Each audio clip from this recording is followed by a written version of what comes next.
Coming up, we're putting the Cousins to Culpepper drama to bed once and for all. Plus, Jordan Addison's chances at Rookie of the Year and one educated guess on what the Vikings will do with their new cap space. It's all coming up next on a special draft edition of the Football Party. Locked On Sports Minnesota podcast. It's endless Minnesota Vikings talk with the diverse voices of your local experts. It's time for the Minnesota Football Party. It's your guys hanging out talking next level Vikings football. So join in with Pro Football Network's Arif Hassan, Locked On Vikings Luke Braun, Superior Sports Talk's Luke Inman, and Vikings insider Sam Ekstrom, plus the biggest names in Minnesota football for the Minnesota Football Party. And it starts now.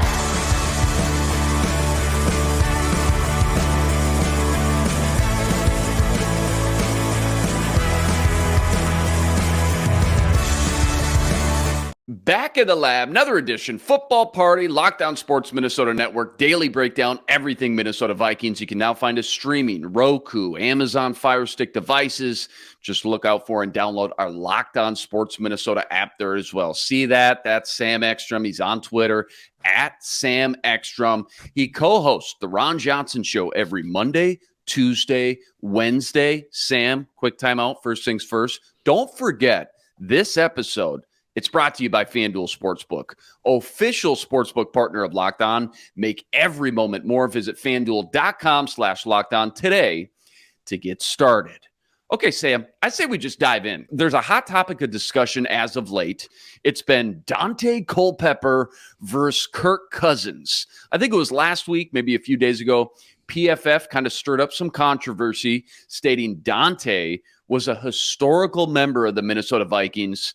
Of course, everybody lost their minds. Now, I became a fan in 98. So the Culpepper era was my prime, so to speak. He was kind of my guy from 2000 to 05. And I don't know if you remember, Sam, but I had a tweet about 2 months ago or so comparing Daunte and Kirk, because to this point, as we sit here today in the offseason, the two have actually played the exact same amount of games in Minnesota. So it's kind of easy to compare the two, right? Apples to apples for a second. And at first glance, I'm not going to lie to you. I mean, the numbers for Kirk beats out Daunte in a variety of categories. Here's just a few. In 80 games with the Vikings, Cousins has 18 more passing TDs than Culpepper, 800 more passing yards, 4 more fourth quarter comebacks, 36 less interceptions, 34 less fumbles. He's got a better QBR, and he's won 8 more games, winning percentage 582 versus 475. So long story short, on paper, it does look like Cousins has the stats to say, all right, this isn't much of an argument here. But a couple key things I think we got to break down here, Sam. Number one, those stats don't include Daunte's 2,500 rushing yards, 30 rushing TDs. I mean, that's half of what made Culpepper so fun and electric was the legs. So can't forget about that facet of his game. Number two, the supporting cast, and we can probably go back and forth on this and cherry pick, nitpick a little bit. Daunte in 05, though, without Randy Moss, that lineup and supporting cast was atrocious. Here's his receiving core in 05. Burleson is your number one. You got a rookie from South Carolina who couldn't really catch. His name was Troy Williamson. Don't know if you remember that name. He's your number two, arguably a top 5 bust in Vikings history, by the way. And then Corin Robinson and Travis Taylor, those are your 3 and 4. That's atrocious, man. And let me play devil's advocate here because Daunte had Moss there for the majority of his run. Okay, but Kirk's got JJ, right? I mean, he's already broken a lot of Moss's records. He's on pace to do some wild things right now. Daunte also had Chris Carter for a few seasons, though. But Kirk's cast, though, too, I mean, it ain't no slouch either. Diggs and Thielen plus Dalvin in the running game for a while. Now it's JJ and Thielen there for the last few years with Cook in the backfield. So it's not like Kirk hasn't had a great supporting cast either. And then I guess number 3, too, and this is what's so hard to translate and account for, in my opinion.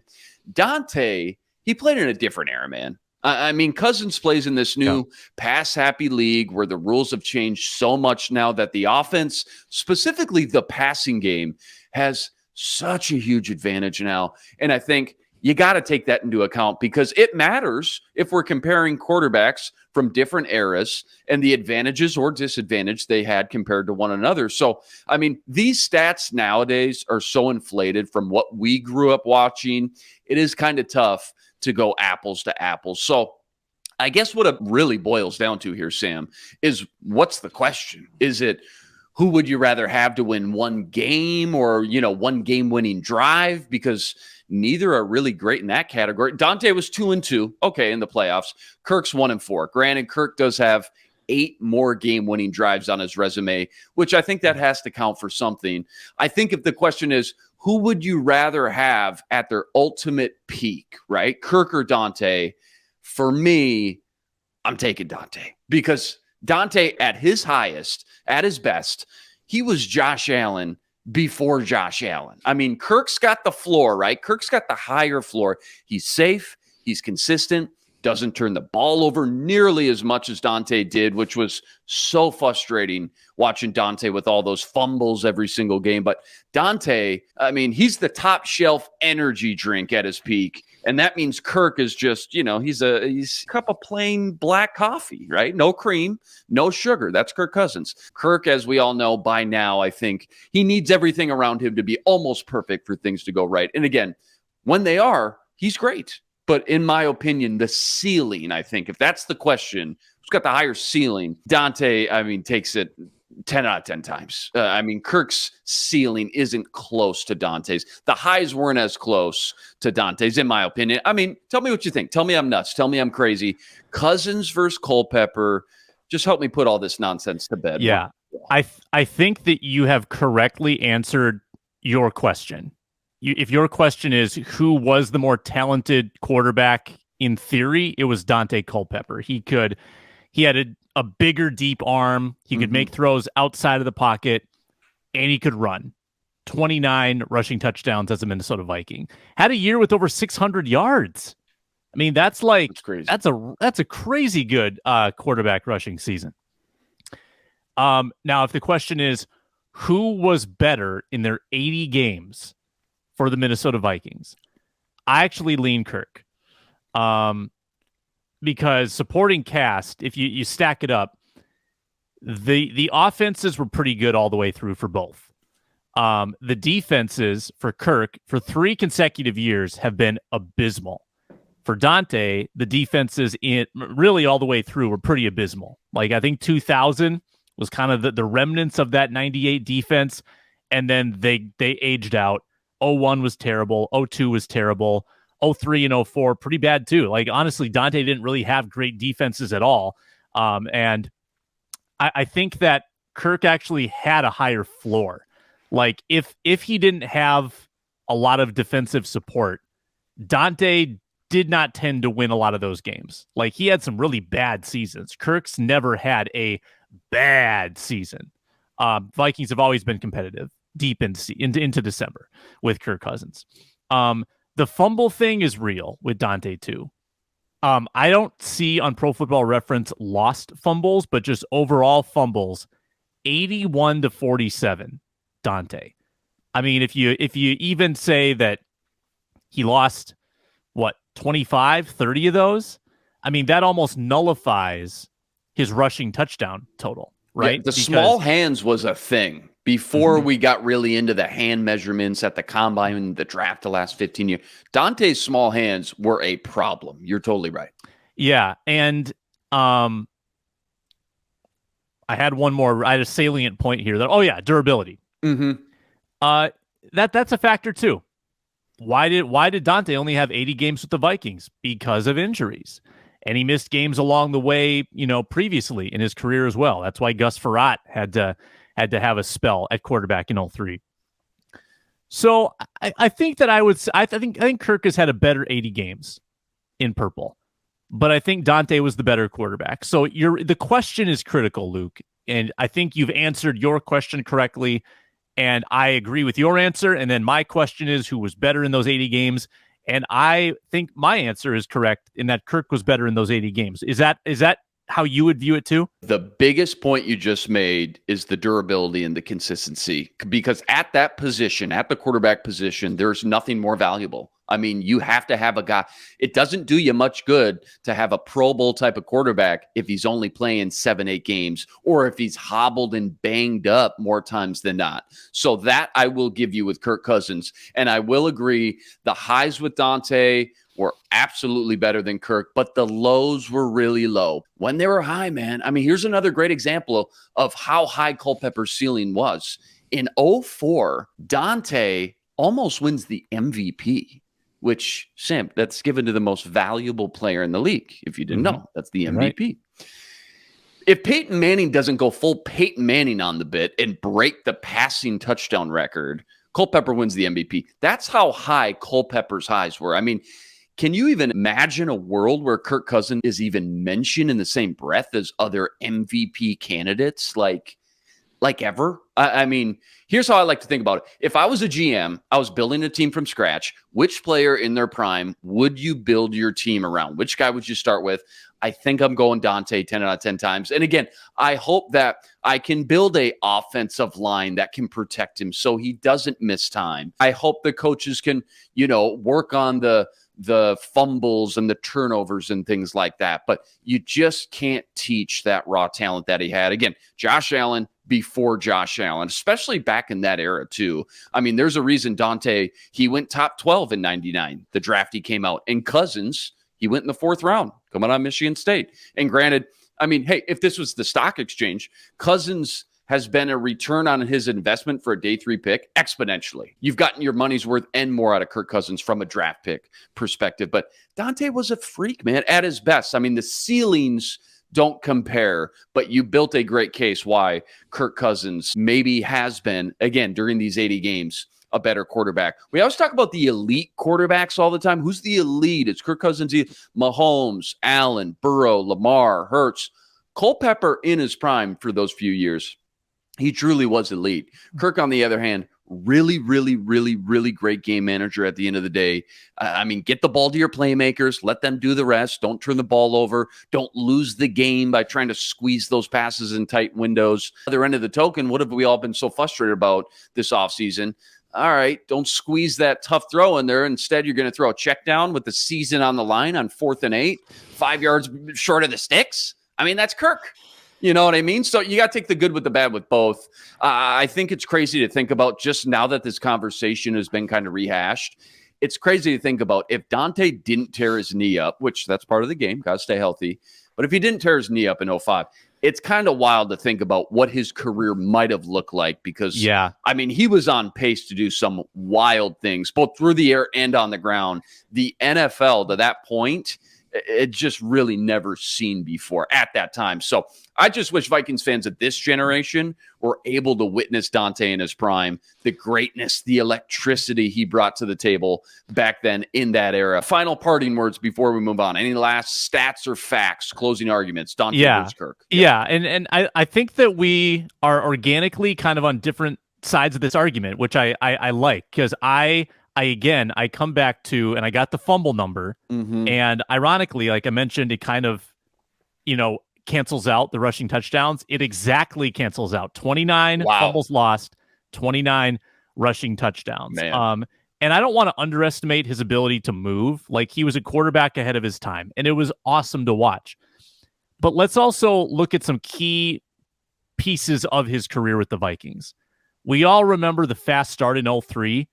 And the Hail Mary to Moss and the lateral and the 6-0 record. The Vikings finished 3-7 that year and lose a must-win game at Arizona. Okay, the next year they start 5-1. Same hot start, same 3-7 finish. And they did win a playoff game that year, but they were 8-8 regular season. They finished very, very poorly. And then 2005, the year where people were saying, well, Daunte, he was almost MVP. What can he do to back it up? His first 2 games, 0 touchdowns, 8 interceptions. And they started 2-5 that year. So in Daunte's final 17 games, a full season's worth, the Vikings went 5-12. Like the bursts of brilliance from Daunte came in very short spurts, Luke. It was, and even in that 6-0 start, he didn't play 2 of them. So a 4-0 start in one year, a 5-1 start another year. and the 2000 season. I mean, the 2000 season is probably Daunte's finest moment, I think. His first year as quarterback, when he led them to an NFC championship and lost 41-0. I'm not sure that resume, if it was today, I think Daunte would also get ripped apart. Like, I think that we enjoyed Daunte because he was so unique and so mobile and so different at the time.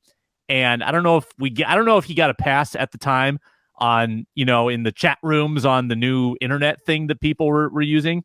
That dial-up? Dial-up. I think that he would be more scrutinized if he played today. I think if you're trying to like compare eras, it's a little trickier because that was a previous era of the NFL. But yeah, he was special. He just could never put it together for a full season. I think it all goes back to, again, what we started with. What's the question? Is it who you're building a team around from scratch? Is it the guy you need to win one game or one game-winning drive? Or is it the better quarterback in those 80 games for the Vikings? I think both have a case for different categories. I'd be interested. Great stats, by the way, how much he kind of fell off and went cold those last 10, 15 games in purple. I'd be very interested to see what kind of coaching changes kind of took place there. Was that still the Mike Tice era there? I can't remember. I'd have to do some digging in 05. Tice got fired after 05. Who was his offensive coordinator? The difference from, Denny Green. Those stats that you just pulled out, Sam, they're tough to argue against. But as we know, coaching and offensive game plan, and again, supporting cast in 05, don't forget that as well. That all has to play into the equation as well. A lot of different factors there. I'm kind of smiling and laughing a little bit because it's just funny what we're talking about. What are we talking about? Cousins versus like, if these are the hot topics of conversation before OTAs, I'm not sure I even want to know what we're going to be talking about in the thick of the summer offseason, man. Like, boxers or briefs, Sam. Disney or Pixar. Jack could have fit on that door with Rose in the Titanic? Or was she hogging all the space, Sam? I mean, these are the hard-hitting questions that people want to know. All right, coming up, what's it going to take for Jordan Addison to win the Rookie of the Year? Plus, how are the Vikings going to spend all this new cap space this summer? But first, quick reminder, don't forget, we're presented by FanDuel, the official sports betting partner of Locked On, America's #1 sportsbook and official sportsbook partner of the MLB. Twins taking on the Giants again tonight. Sonny Gray on the mound. Twins favored at -145. Get in on all the action at FanDuel.com/locked on. And remember, if you're a new customer, try out the no sweat first bet, up to $1,000 in bonus bets back if your first bet doesn't win. Download the easy-to-use FanDuel app. Get your winnings instantly. Guys, they got money lines, parlays, prop bets. FanDuel's got everything you need to bet on the entire MLB season. FanDuel.com/locked on. Make every moment more with FanDuel, an official sportsbook partner of Locked On. All right, Sam. Jordan Addison. A lot of people agree. This isn't like a homer take. There was no player in the entire draft that landed in a better situation than Jordan Addison did here in Minnesota. Guy gets to play next to JJ and Hawkinson. He's got a savvy veteran quarterback, knows how to get him the ball, and he now gets to slide into this wide receiver 2 spot with Adam Thielen gone to Carolina. So he's ready to roll. And speaking of FanDuel, despite all that, Addison, only the 6th best odds to win Rookie of the Year behind, in order, Bijan Robinson in Atlanta, Bryce Young, Jamar Gibbs, Anthony Richardson, and Jackson Smith-Njigba, who sits at plus 1,200, while Jordan Addison currently sitting at plus 1,600. So again, whether these draft experts had Addison, as wide receiver number 1 or more of a second-round guy, top 50 guy, they all say the same thing, and that's they love where Addison landed and the situation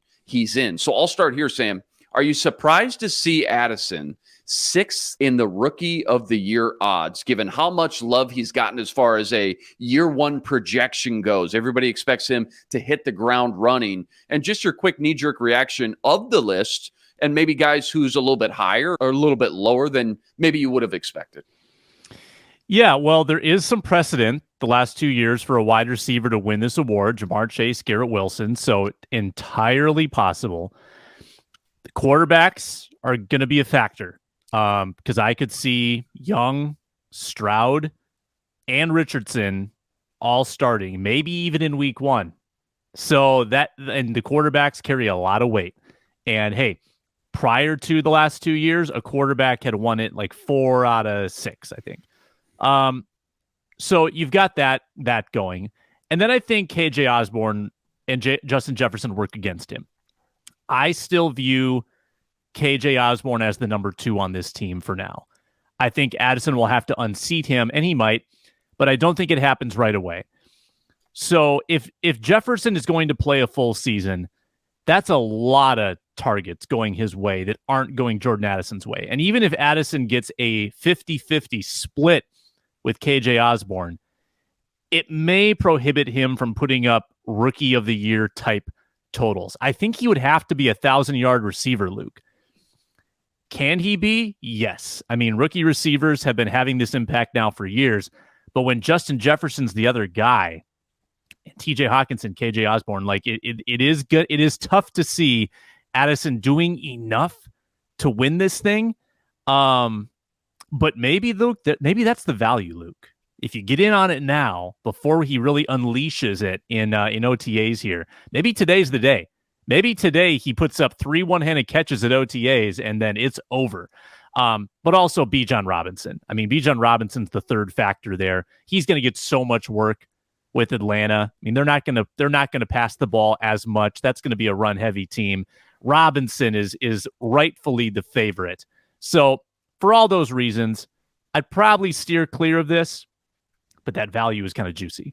Yeah, I was shocked. A lot of great points, by the way. I was shocked to see Addison not only 6 on the list, but also not the first wide receiver in the rankings. That kind of surprised me right away. To your point, I can't blame you if anyone wants to go with a quarterback like Anthony Richardson or Bryce Young. That's always going to make sense. You can always justify that because they're usually the favorites because they're going to rack up all the stats if they walk in to a position where they're going to be starting right out the gate and they got some weapons around them. But to see 2 running backs higher on the list than Addison in such a pass-happy league and to see Jackson higher there as well, it surprised me right away, especially when you think about the fact Geno Smith and the Seahawks threw about 70 fewer passes than Kirk did last year. Seattle's defense, they got a whole heck of a lot better with Witherspoon and Derek Hall now. So maybe that offense won't have to score as many points, won't be in as many shootouts as they were. Meanwhile, the Vikings D still below average at best. And we've already said this offense is going to have to air it out a ton next season. And then lastly, too, I mean, I know the Vikes have JJ and Hawk. I mean, they're going to soak up a ton of targets. But Addison still feels like, to me, Sam, the 2A behind him and Hawkinson. I understand, KJ Osborne's going to soak up maybe a little bit more than people realize. So that was a good point. But Jackson feels like the clear-cut wide receiver 3 and like third weapon in that Seahawks passing game. Between all that, the fact Kirk had more passing yards, more completions than Geno last year. If nothing else, to your point, I just love the value of Addison being ranked that low behind guys like Gibbs and Bijan, let alone Jackson. 16-1. I mean, if we're talking 8-1, 9-1, 10-1, sure. Maybe it doesn't sound like a huge difference. 16-1 seems very low for Jordan Addison to win the Offensive Rookie of the Year. Is it the fact that Vegas feels like JJ and, to your point, KJ Osborne and maybe Hawkinson is just going to steal so many targets and big plays? Addison may be on the outside looking in on this Vikings passing game, at least early on in year 1. Yeah, I think that's probably a concern for, why you wouldn't go this way. It's also interesting, too, Luke, that, Zay Flowers and Quentin Johnston, who were taken prior, are like 2,200 and 2,500. Yeah. So there is some, there are some people looking favorably on Addison. Now, if they throw it 600, and this doesn't include whatever, Mullins did in that Week 18 game. If Cousins throws it 643 times this year, I mean, that is a lot to go around. However, I don't know that they will. It seems like they have crafted this offseason a bit around dialing back the throws, increasing the running game, maybe knocking that down to more of a 580 to 600 total for Kirk Cousins, and just being a little more conservative with the passing game. Again, I don't think KJ Osborne is immune from being kind of knocked off his perch. My gut, though, believes that this coaching staff sees him as wide receiver 2 right now. I think that's what their default will be. And then Addison, if he shows he's ready right away, and he might be, then I think things could change. That all makes sense. A lot of great points again. I'm just still hung up. The first thing I noticed, I just couldn't believe that Jackson was a little bit higher than Addison. And I think the two big things, I mean, you just mentioned the running game. I mean, that's a big thing you got to consider if you're really going to throw your hard-earned money on this. Like 2 running games between Seattle and Minnesota, because we all agree Dalvin he's going to be long gone by week 1, right?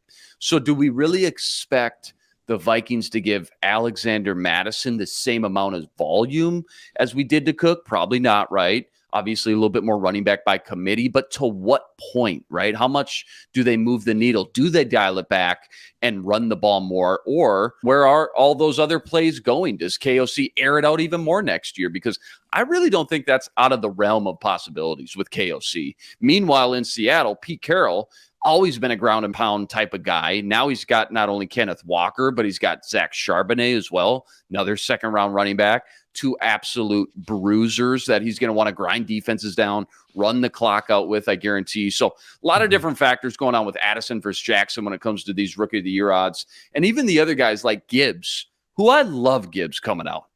But do you think David Montgomery isn't going to steal 10-plus goal line touchdowns just like Jamal Williams did to DeAndre Swift last year?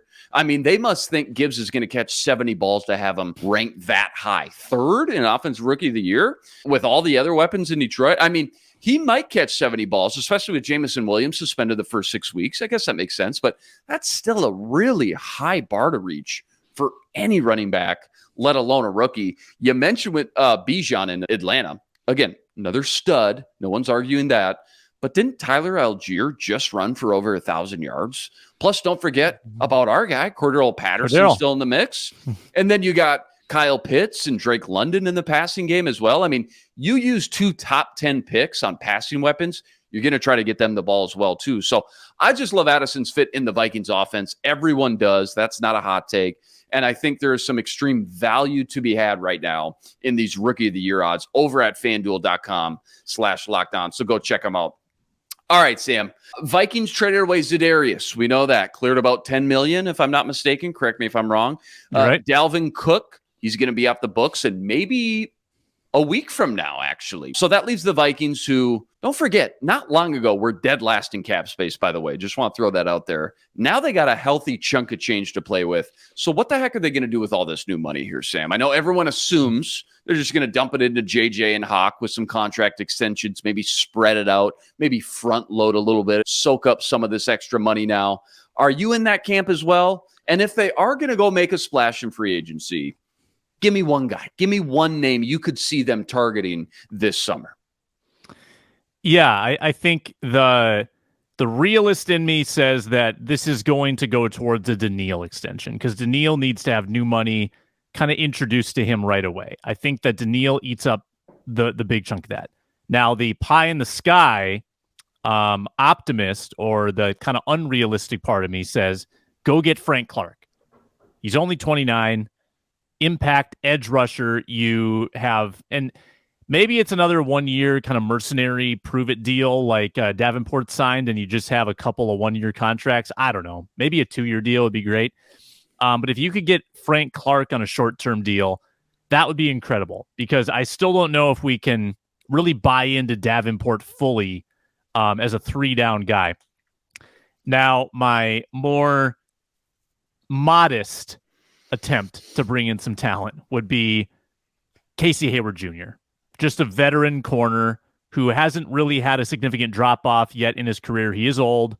He's almost 34, coming off injury. So you're going to get him cheap. You probably don't need a lot of cap space to sign him, but I think that's a veteran who's got a great track record that could come in and just help guide these lost rookies and like show them to the meeting room and, you know, hold their hand a little bit during film. That's someone that I wouldn't mind. We're on the same wavelength. I like where you went. Edge rusher. I like that. Here's what I think. I think Kwesi wants to go apples for apples. He wants to take this new vacancy left behind by Za'Darius and just go plug that hole with a new pass rusher for Brian Flores to play with. They've already got their running back by committee after the Dalvin Cook era. They're set there. I just find it really hard to believe they're willing to risk their entire 2023 pass rush on the likes of Danielle Hunter, who, when healthy, is phenomenal, but tough to bank on, and Marcus Davenport, who didn't even have one sack last year.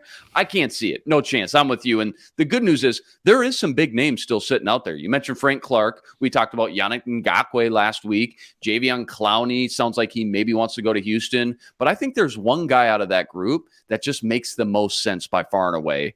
It's Leonard Floyd. And I know Kwesi doesn't sign anybody older than, 28? He's like Leonardo DiCaprio, by the way.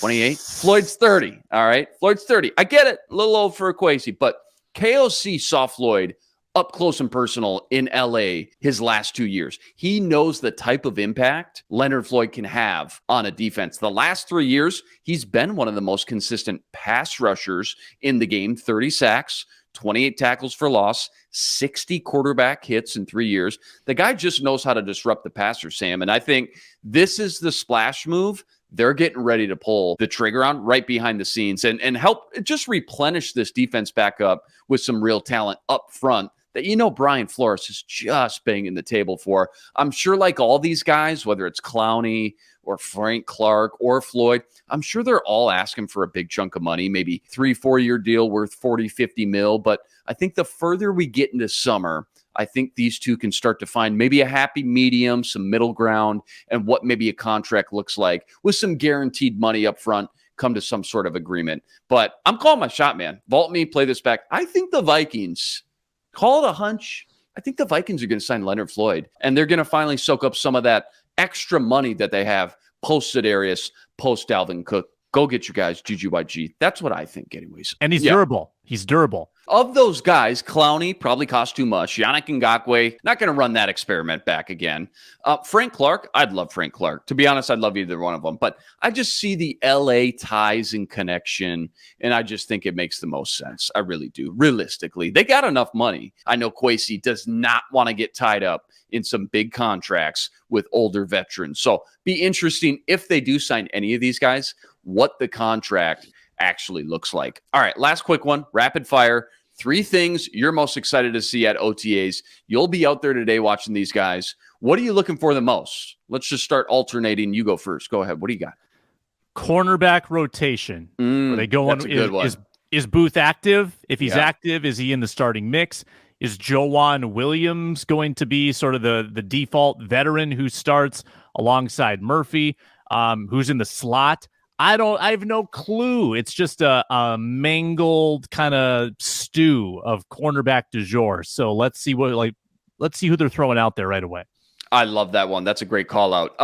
Jaren Hall doesn't need to look like Russell Wilson on day one of OTAs, but I just want to, does he have the goods? You kind of can tell. The eye test and that first impression can tell you a lot about some of these rookies right away. Either you got it or you don't. Obviously, again, 5th round pick, day one of OTAs, doesn't need to be a Pro Bowler, but does he look natural? Is he in command of his setting? Can he spin the rock? Does he have that leadership quality that we've always heard so much about coming out of BYU? Because if he does, watch out, Sam. This may be a fun summer at this quarterback position between Nick Mullins and Jaren Hall. And who knows, maybe the Vikings may have just found their bridge from Kirk Cousins in 2024 that they've been looking for. Number 2 on your list. What do you got?